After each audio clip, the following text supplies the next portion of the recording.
Hello and welcome back to Final Fantasy XIII-2.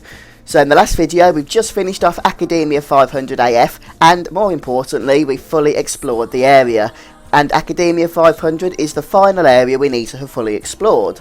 So hopefully you've done the rest, but I'm going to go through the maps now to explain which ones you need to do, and then we can go to Academia 400 to hand the quest in for a nice 11 fragments. Okay, so these are the maps you need to have 100% exploration. Okay, so New Bodom, first of all, you need to make sure you fully explore 003 AF and 700 AF. You need both to be 100%, both maps, in order to get the fragment for that.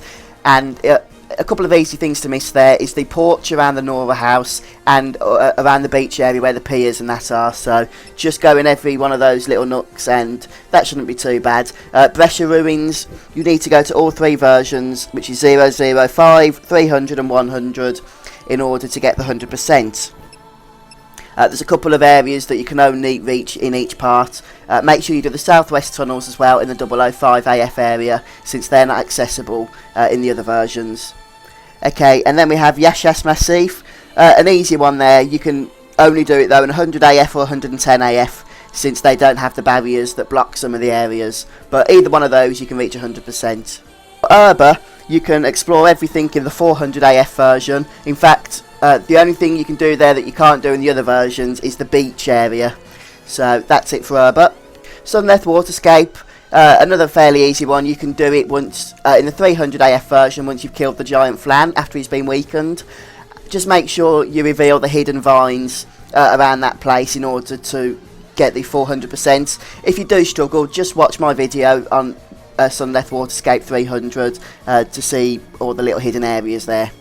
For Arcalite Step, you can get 100% once you've activated the 5 Cactuar Waystones, and then you can reach the previously inaccessible Clearwater Marshes. Do note that in the south of the zone, there's like a little cliff or a little plateau that you have to jump on. You can only reach that with a chocobo, so you do need to go onto that. There's a treasure chest on there as well in order to get 100%. Academia next, and you need to explore the 500 AF version and also the 4XX AF version. You can do it by doing the 400 AF, but there's so many CF that spawn all over the place I wouldn't even bother. So go to 4XX and 500, and in 4XX make sure you go into all the shops and whatnot to get every little part there. Augusta Tower is a little bit tricky, so you might want to follow the walkthrough and see where all the parts are for that. You do need to get 100% on 200 AF and 300 AF. They are two different maps and you need both. And after you've completed all the story, you get the access key 13, so go to floor 13 to finish off to get your 100% there. Okay, next we have Vile Peaks, which is an easy one, but you can only do it in the 10 AF version. Then we have A Dying World, which is another easy one, although you can only do it once you return there from the fully restored Historia Crux. That is everything. So if there's an area I haven't mentioned, it means you don't need it.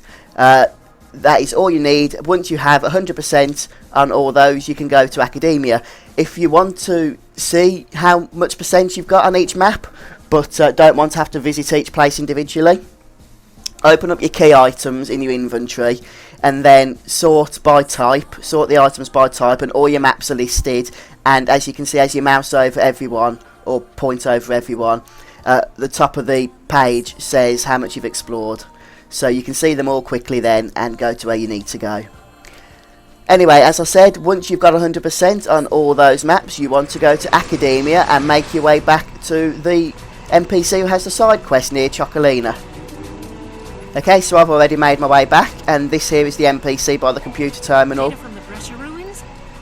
You have to speak to her every time to hand in each map, and then you get a fragment. So I'll just show you on the map whereabouts it is, in case you've forgotten. This details the area of New Bodom. So obviously there's 10 maps to hand in, and you have to do them one at a time. You get a little bit of CP as well, which is always a bonus. This is the Yashas Massif. You can certainly use this data. And the main reason we're doing this, apart from the fragments, is that we can then collect a very useful fragment skill once all 11 are handed in over in Serendipity. So I highly recommend we do this side quest. even if you're not after all 160 fragments. The fragment skill we collect for doing it is very good, so that alone should make it worth it. If you've been doing what I've recommended as we've gone through the video, walked through and explored the areas as we've gone through them, then it shouldn't actually take up any more time, really. This is some valuable data you've brought me. So, just hand these last few in here. A map of the Grand Pulse steps? If you are struggling with getting 100% on any of the maps, just post a comment in the YouTube comment section and let me know where you're struggling, and I'll try and give you some tips and advice for it. Thanks to you, our databanks are now fully restored. We should be able to Okay, so normalize that's the network all now. 10 Tell me, maps. did you find out what happened? To put it simply, an influx of illogical data provided an entry point for the paradox. And the restored data closed that entry off, right? Will this help you to stop the other malfunctions? We're still not sure. At the very least, we've stopped the corruption from spreading. I don't know what we would have done without your generous cooperation. We get our optional bonus fragments, the 11th fragment. And now we can return to the Historia Crux. We are finished Our with this side last-minute quest. data replacement saved the network.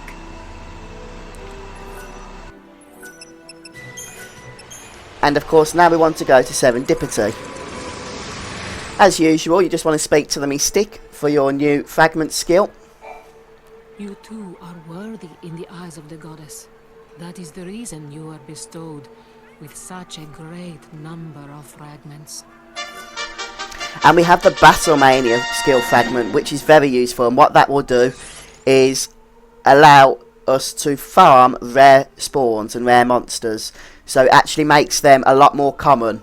So things like the Tombury and the Silver Cactuar, stuff that we haven't really been interested in before because of how hard it is to find. Monsters that are really hard to find are now really common.